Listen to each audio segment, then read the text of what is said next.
If you're already a 6 to 7 figure online coach and you have ever thought to yourself before, if I could just get more sales calls on my calendar, we would easily scale to the next level, stop. Because from my own personal experience of feeling stuck at 50K a month with my own online fitness coaching business and then making the jump to 250K a month, and then later growing my business to an Inc. 5000 fastest growing company in America, there is most likely an easier way for you to add 250K to $1 million in revenue to your business this year without burning out, without working harder, without going viral or spending any more money on ads.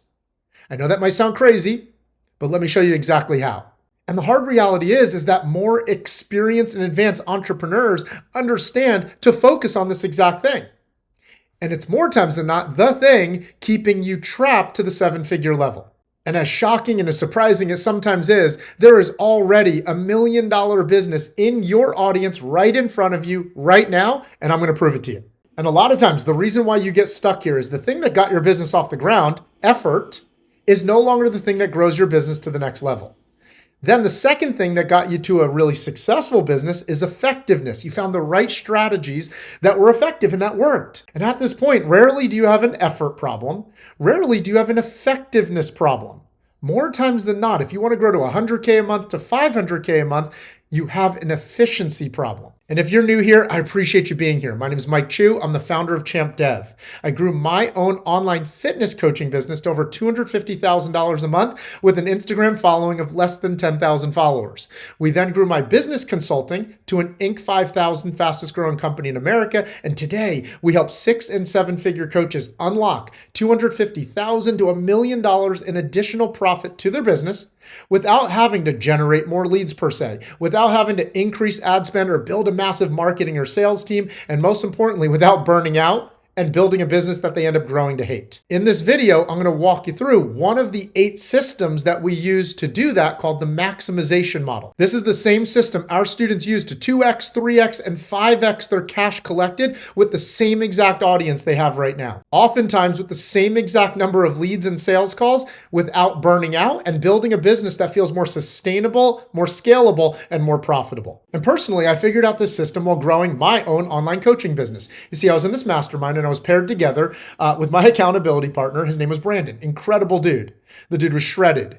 D1 gymnast. He had been on multiple magazine covers and his audience size was almost 10x larger than mine. And I share this story with you because as we were going through the mastermind and growing our businesses, I was convinced he had to have been doing more in revenue than me.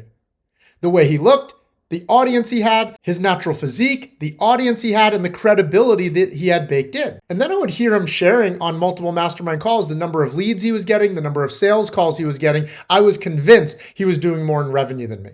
And after 90 days, I remember we were reporting our quarterly revenue, and I was shocked that we had done, my coaching business, over $50,000 a month during that quarter. And he was still doing $30,000 a month. How was that even possible? I had a smaller following, we got less leads, and we got less calls on our calendar. And yet, we were doing more in total revenue. And that's when I realized that the maximization model, which is what I now call it today, was a key unlock to more profit and more sales without working harder. And I want to show you exactly how I use it in my business and have now helped thousands of coaches use it in their business to grow to 6 and 7 figures. So before you go throw dollars into a dumpster fire with some done-for-you marketing agency thinking that'll get me more leads and more sales calls. Before you go increase your ad spend, just thinking if I spend more, I'll get more calls and then we'll make more in revenue. Let's make sure you have this system bolted into your business first to extract 20% to 100% in increased revenue from the business you already have, then pour more gasoline to the fire. All right, so let me just break this down for you because sometimes just seeing the math starts to unlock for your brain like, oh my gosh, there must be an easier and more simple path to me increasing profits. And a lot of times we can't be what we don't see first. So let me walk you through this. I remember when growing my fitness coaching business, and the story I just told you, I was thinking, okay, I need a bigger audience to be more successful. And I just told you, my accountability partner was Brandon here. So you got this guy, and then you got this scrawny Asian dude. You got a guy with almost 100,000 followers, and he was an Ohio State Hall of Famer. And then you got me. Who do we naturally think is going to be generating more revenue for online fitness coaching? Me personally, I thought it was definitely this guy. All right. And I love Brandon. He is one of the most incredible dudes in the world, but I hope you still get the point of this story. Right. And so I got to 50 to 80K a month during this mastermind when I was convinced he must have been doing more than me. And as I shared the story earlier, I was the one generating more revenue. And it was because of what I now call the maximization model. Let's break down what that looks like. There are 5 levers you must measure the KPIs on and know how to optimize in your sales process. The number of calls booked and how many of them actually show. If you do a 2-call close, how many of those first calls get moved to a second call? That's metric number 3. How many of those show? And then your sales closing percentage. What a lot of businesses can focus on just to getting to the first tier of success is basically just their closing ratio. But if you want to pull out another 10%, another 30%, another 50% of growth, you want to optimize the efficiency in all 5 of these metrics. Let me show you why.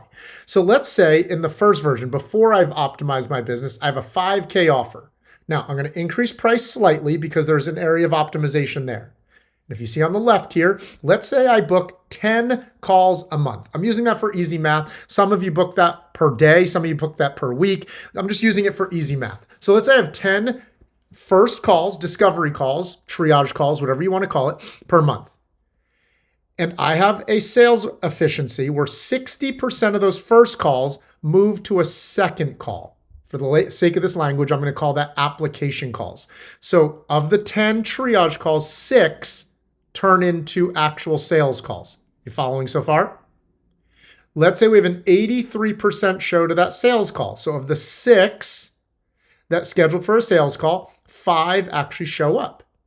And maybe you have a pretty good closing ratio already, 60%. And again, you can plug in your own math and still understand this concept as you follow along. So we started off with 10 calls, 60% moved to a sales call, 5 of those 6 showed, and we close on 60%. I have 3 sales. If we're selling a 5K offer, how much did I do in front-end revenue this month? 5K times 3 sales equals 15K. In case you're a little slow with math, I just want to slow down and pause and make sure you captured all that.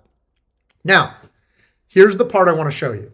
From my early career, and if you don't know my story, the first 10 years of my career, all I was doing was direct sales, door-to-door sales, in-home sales, and everything like that. And because of that experience, it trained me to get really efficient with sales processes. And so even though I had a significantly smaller audience than Brandon and many online fitness coaches out there, I was doing more in revenue than them because my brain was always thinking not just what's an effective sales script, but what's the most efficient or optimized sales script. So let's take a look at the math on the right with the maximization model now applied. Same exact number of sales calls, call it 10. But I increased the percentage that moved from a first call to a second call from 60% to 80%. I just make that one small change. I now have 8 people scheduled for the second call. And the show percentage stays about the same. So 7 out of those 8 show, but I just made that one simple change as an example. And then through some optimization, I increase the closing percentage just by 10%. So I'm not giving you like 30% increases, just by 10%. By making these simple tweaks, which you can do too. In this video, I'm going to show you 3 different ways you can do this in your own business right now, but I wanted to show you the math first. Same exact number of calls booked per month. I now have 5 closes instead of 3. 5 closes instead of 3. And let's say I optimize my price, just a slight increase to $6,000. 5 closes times 6K equals $30,000 in revenue. Now, everybody, do you remember over here, what was I doing in revenue before the maximization model was implemented? I did 15K. Same exact number of sales calls, slight increases gets me $30,000 in revenue with the same exact number of calls. I think this is pretty obvious. We just doubled the amount of revenue per month, but with the same exact number of sales calls by making the sales process more effective and therefore more efficient. If you want to annualize that over the year, The increase from 15K to 30K, that's an increase of $180,000 in additional revenue per year we just unlocked with the maximization model. This is exactly how students like Alex took the jump to 10, 20, and 30K months with a small audience, but understanding how to apply the maximization model. Now, let's take a look at if we were to optimize this on the back end. So now we maximize the front end, but what if we also maximized retention sales? Same thing here. Let's say, right, because a lot of times there are people that automatically believe. So a lot of times there are people that want to grow to the 7-figure level and their brain automatically goes to get to the next level, I need more leads, I need more sales calls, I need more front end calls. And I get that. But in my own business, what if you were to turn off marketing for an entire month, we would still generate $100,000 in high ticket MRR. I've done that in my own business before. How? Because we applied the maximization model to retention back-end sales as well. And I want to show you what that would look like. So now let's apply the maximization model to retention. Let's say at this point, your average order with back-end sales is 6K. By adding an effortless ascension roadmap, i.e. not just a continuation offer, but a true ascension offer, we can increase the average back-end sale to 10K. Now, on the left, we have a back-end sales process that's decent, but it's not maximized. So let's say every month you have 10 people, once again for easy math, some of you have less, some of you have a lot more. You have 10 people due up for retention. What does that mean? They went through your first phase program and they're now due up for retention, or they're going to leave, or they're going to offboard and you're going to lose that revenue. Let's say only 30% of those clients even get on a retention sales call. What might happen to the other 70%? They tell you they're not interested. They tell you, I really love working with you, but I think I'm just going to try and figure it out on my own at this point. I just need more time to implement everything you already taught me. Or worse, they've just ghosted and gone MIA at this point of the program. But you still get 30% on a retention sales call. Good. And you might think you're pretty good at retention sales because as long as you talk to one of your clients about retention, maybe you have a 60% retention closing ratio. So if you got on 3 retention sales calls and you closed 60% of them, you had 2 retention sales. Do you follow? I'll let the math catch up if you need to. You can pause it and just kind of look at the screen if you need. You have 2 retention sales calls. Now, here's where there's big area of opportunity. A lot of people will sometimes say, I don't need help with retention. I already have 70% retention. But what they oftentimes mean is they have a 60 to 70% retention closing ratio, i.e. when they talk to a lead, they'll close them 60, 70% of the time. But if you do the math here, we only retain 2 out of 10 potential candidates. I'll say that again. We retain 2 out of 10 potential candidates. That actually means this person only has 20% absolute retention. Would you agree that there is a lot of area of opportunity, a lot of revenue being left on the table if we only have 20% absolute retention? Some people say, and I've seen this to be true, in some of the biggest names in the industry average for absolute retention is 10% or less. Now, in the sake of this example, if we retain 2 people at a $6,000 offer, we have $12,000 in back-end revenue. Pretty good. But now let's apply the maximization model. Same exact number of people due up. Are you following this process, right? Without working harder, without having to get more leads. There's a lot of revenue in your business right now. Same number of people due up for retention, but you now have an optimized, proven retention priming system. 90% of those clients are still active and interested in potentially talking about their next steps with you. So we talked to 9 of them. 80% of those people we just talked to agree to get on a retention sales call. So we just went from 9 to 7. And we increased the retention closing ratio once again, just 10% from 60 to 70. We have 5 retention sales now. So we just made the jump from 2 to 5. Same number of clients, same number of people due up, from 2 retention sales to 5, which by the way is now a 50% absolute retention. We went from 20% absolute to 50% because 5 out of 10, 5 out of 10, 5 out of 10.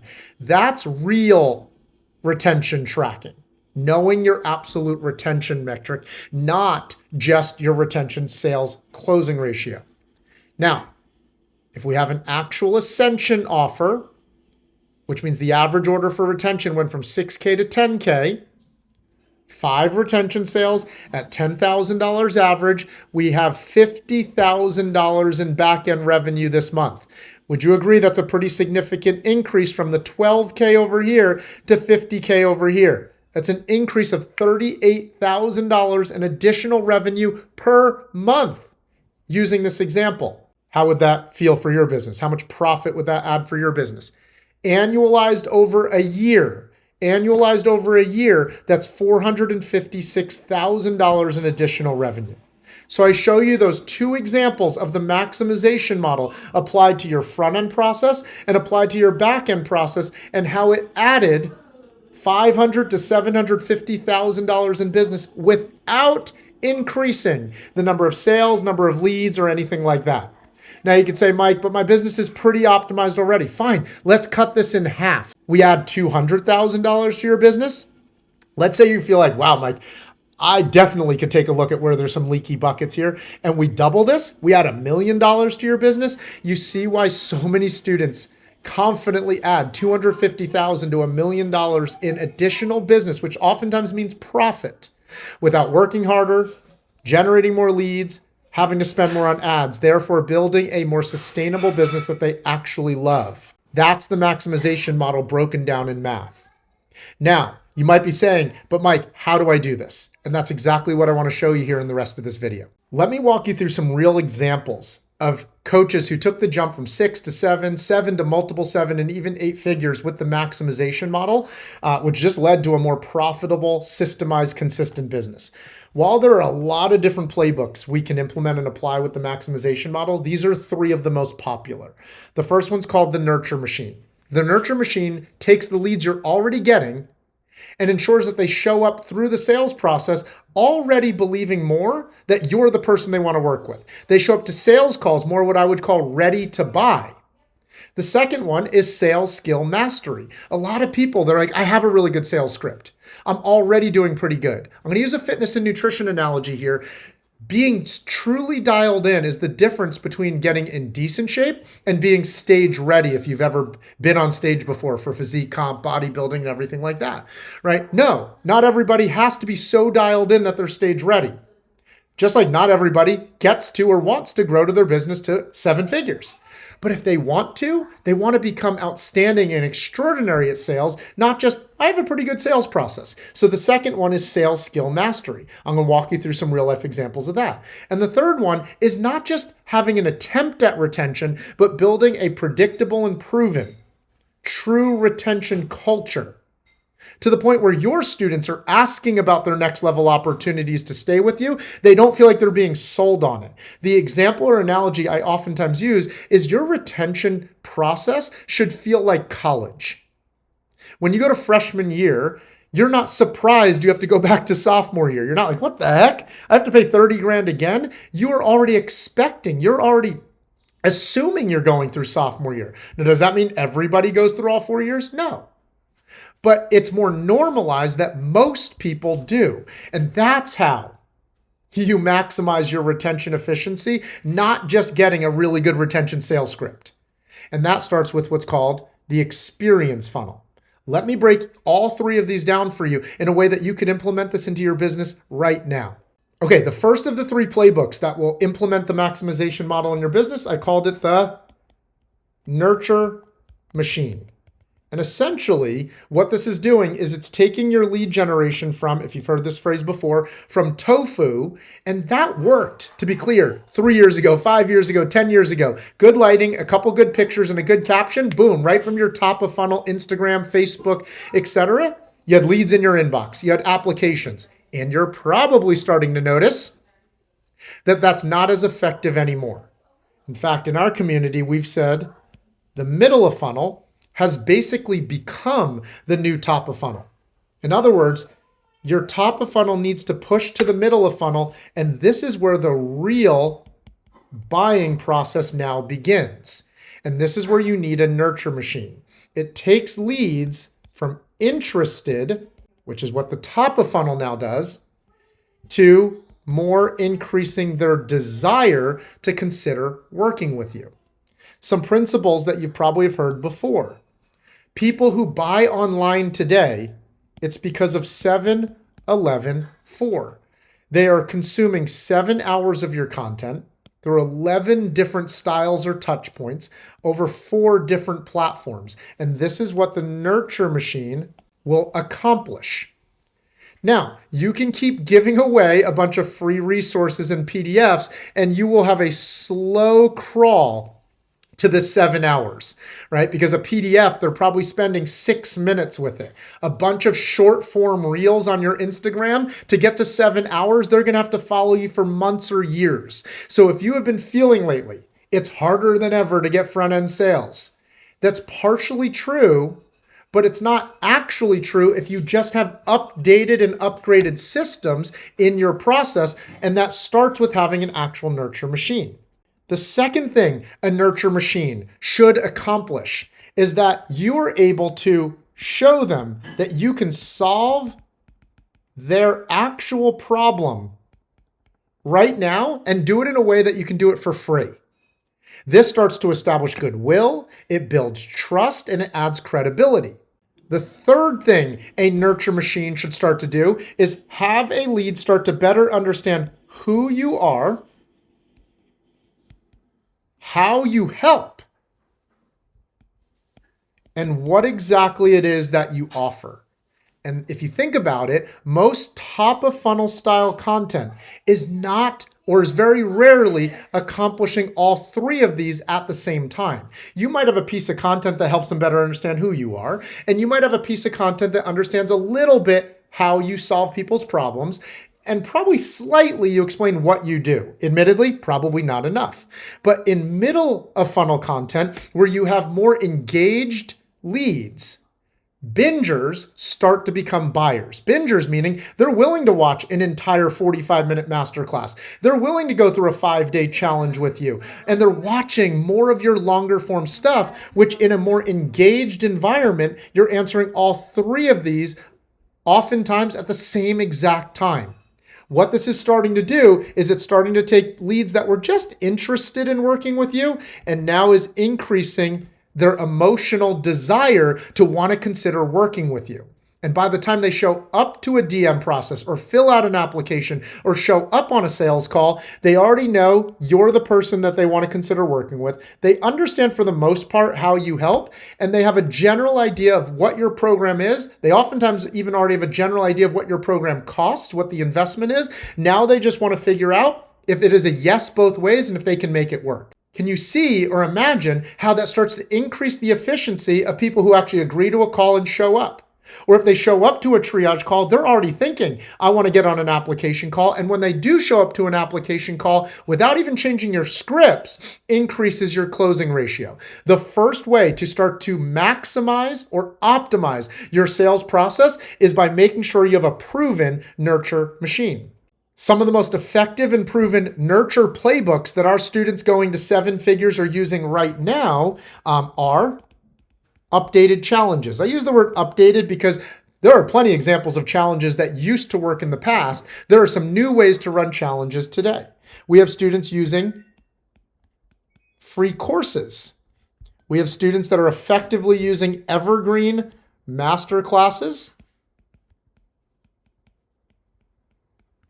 Oftentimes, if your sales process is lacking or doesn't have the appropriate VSLs at the right place, answering the right questions for the lead at the right time, they can show up interested and still not go through the entire sales process. So there are challenges, free courses, master classes, VSLs, and I'm just going to put here many more because there are workshops, there are campaigns, there are accountability challenges. I would say these are the 4 most popular that many of our students who are enrolling 10 to 40 front-end clients a month right now are doing without necessarily needing to go viral or double their ad spend or anything like that. And so that is the nurture machine. We have many people who are utilizing podcasts.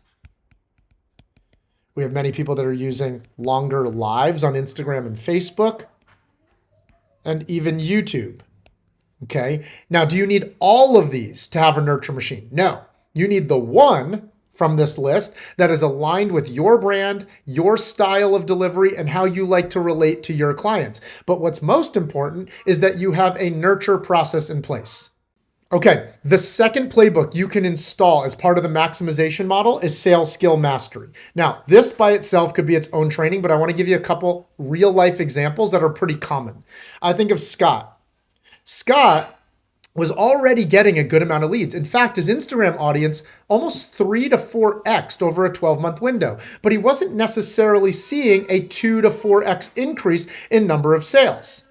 We identified in his sales process where there was a leaky bucket. Now, did we change his entire script then? No. By knowing where the leaky bucket is, the solution becomes more simple. And for him, he was having a drop-off from triage call to sales call. In our world, we call that 10-minute call to 60-minute call. He was either getting a lot of people agreeing to schedule a sales call and then just no showing, or he was having a lot of people at the end of the call saying they weren't interested and didn't even want to schedule the next call. By simply increasing this percentage from first call to second call, his number of front-end enrollments went up and it led to a best month ever that year. What were some of the changes we made? We were able to identify two main things. One, in his triage call where his sales team was being overly salesy too soon. That's oftentimes a red flag that leads to inefficiency on a first call. The second thing we were able to identify is how his sales team was handling inquiries about price. Now, that can go wrong in a lot of different ways. You can be too standoffish and come across as weird, or you can just give the prices oftentimes too simply or too easily, and then the client has all the information and says, I want to think about it. So all we did was train on how to handle that question more effectively in a way the person felt like their question was answered, and left them still very much interested and desiring, wanting to learn more and move forward. That was the first thing. And the second thing we fixed was how his sales team asked questions because they were telling more than they were asking questions. And there's a great phrase in sales that telling isn't selling. In fact, effective sales in a way that establishes trust is oftentimes just understanding how to ask effective questions the right way. And so we made that one little shift and boom, this metric went up significantly. I think of Chrissy. 2 years ago, was doing $150,000 to $200,000 a year as an online coach. Then she doubled her business to over $500,000 a year. What's one thing that changed? We identified her closing ratio on the actual sales call was lower than I thought it should be. We came to find that was oftentimes how she and her sales team handled either the spouse objection or the I need to think about it. By changing that one thing, helped her increase her revenue significantly by starting with her closing ratio, therefore her maximization model, and her business doubled by putting these things in place. And so, if you follow me here on YouTube, and if you don't, go ahead and hit the subscribe button. There are many, or will be many, sales trainings by themselves. This is one of my favorite things to talk about and to teach, because if you asked, how did I grow my fitness coaching business to the levels that I did with a really small following? I had a 10, almost 15-year career in sales and training sales, training over 10,000 sales reps, right? And so I've really found ways to identify where there's leaky buckets and train that in simple ways to increase revenues and increase sales. And that's all I'm doing here is dialing in sales skill mastery. The third of many playbooks that you can implement right now to optimize your maximization model is designing and creating a retention culture. Now, notice the word I'm using there very specifically, not a retention system, not a retention sales script, but a retention culture, which is built through having an experience funnel. The way I think about an experience funnel is imagine a front-end lead getting to a sales call and having never seen your marketing or your content. What is the likelihood they end up buying on the front end? High or low? Probably pretty low, right? But yet, when it comes to retention sales, we kind of do the same thing. We let them go through the entire program and then just hope at the end we get on a sales call with them and they want to stay. Retention marketing, if you want to call it that, is by understanding human psychology in a way that you effectively deliver to students, not in a way they feel like they're being sold to, but establishes an experience funnel. So by the time they get to a retention sales call, they're already interested. They're already open, at least, if not asking about what their next level offers are. Let me walk you through what that requires. A lot of times, businesses, mine included at first, I thought the selling stops after the sale. At that point, I just need to over deliver and they'll stay. If I just get somebody great results, they'll stay. And I have a question for you. Have you ever had a client that you felt like you over-delivered? You broke the boundaries of your delivery scope, when you were available, how you would help, and you got them incredible results. And they even said to you, Mike, I loved working with you. You've gotten me incredible results. And then they still didn't stay. They ended up saying, like, I think I'm going to figure this out on my own, or I just need more time to implement. I get how frustrating that is. Let me walk you through why that happens and what you're missing in your business. What you're missing is you need a method for delivering a client experience that gets results and at the same time is priming or warming them up for retention. We call this the experience funnel. And a client must be experiencing three things to get results and retention. They must feel like you're there, you care, and you're taking them somewhere. Most, like good coaches, they're there for their clients.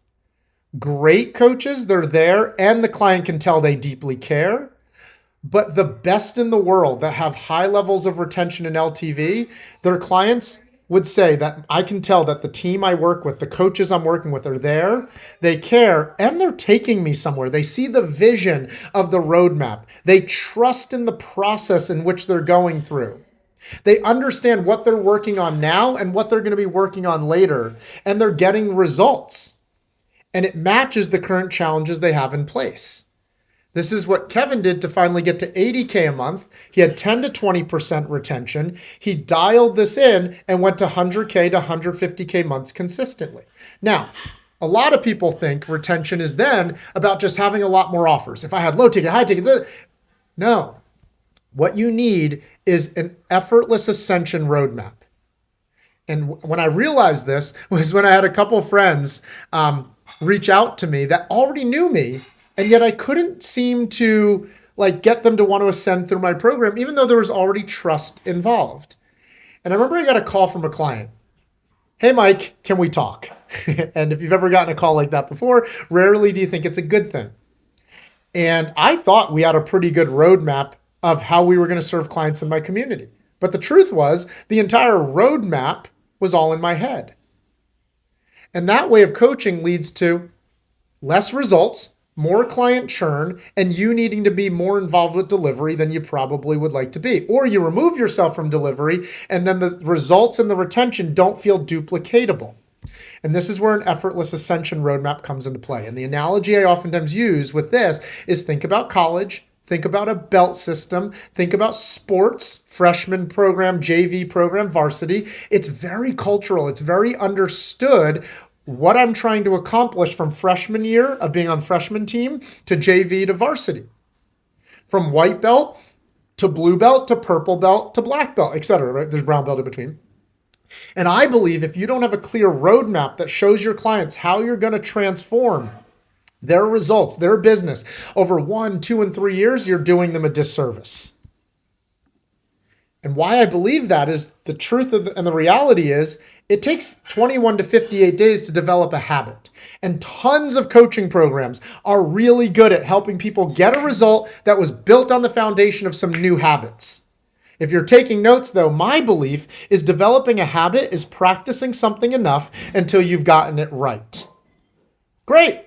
A 3 to 6 month coaching program helps them get it right. They've lost 20 pounds. They had their first 50K month, their 10K month, whatever it is.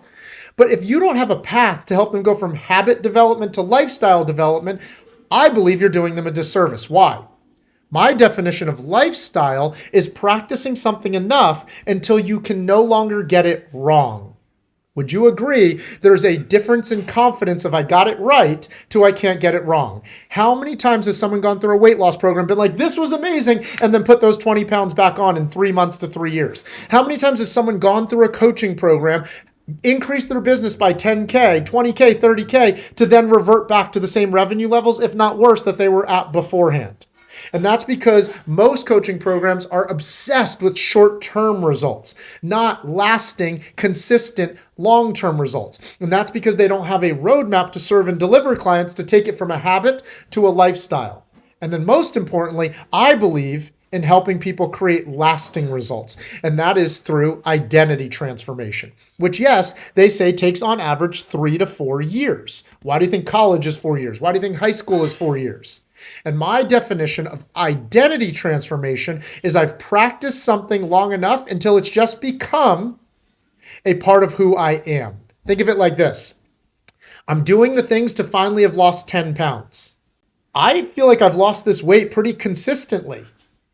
I am a healthy 130-pound person, whatever weight they're at now. Oh my gosh, I finally had a 10K month. It's a habit. They did it a few times. I never fall below 10K. Lifestyle.